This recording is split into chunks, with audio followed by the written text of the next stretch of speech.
हाँ तो दोस्तों, सबसे बड़ी खबर देने वाला हूँ कि ट्रेंडिंग स्टार खेसारी लाल का नया पोस्टर आप सभी के बीच आ चुका है। इसी मूवी का बड़ी अपडेट देने वाला हूँ, वीडियो के अंत तक बने रहे। चलिए आपको बता देना चाहता हूँ, भोजपुरी ट्रेंडिंग स्टार खेसारी लाल का नया मूवी का फर्स्ट लुक पोस्टर आप सभी के बीच रिलीज हो चुका है, जिस मूवी का नाम है अवैध। इस मूवी के निर्माता आदित्य कुमार, इस फिल्म के डायरेक्टर नीरज रणधीर। इस फिल्म के स्टार कास्ट में नजर आएंगे भोजपुरी के ट्रेंडिंग स्टार खेसारी लाल यादव और यामिनी सिंह।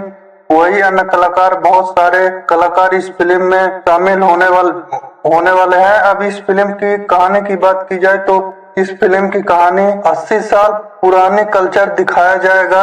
ये मूवी आप सभी के सिनेमा घरों में बहुत ज्यादा पसंद आने वाली है, जो कि बहुत पुराने लुक की अंदाज में ये फिल्म बनाई गई है। ये फिल्म भोजपुरी दर्शकों को बहुत पसंद आने वाली है। आप लोग स्क्रीन में देख सकते हैं, नया पोस्टर जारी कर दिया गया है। खेसारी लाल जी को बहुत बड़ी फिल्म अवैध का फर्स्ट लुक पोस्टर आ चुका है, जो कि बहुत धाकर पोस्टर को बनाया गया है। इस फिल्म का ट्रेलर बहुत जल्द यानी इसी महीने के लास्ट में आएगा। ट्रेलर को देखिएगा, बहुत शानदार ट्रेलर होने वाला है।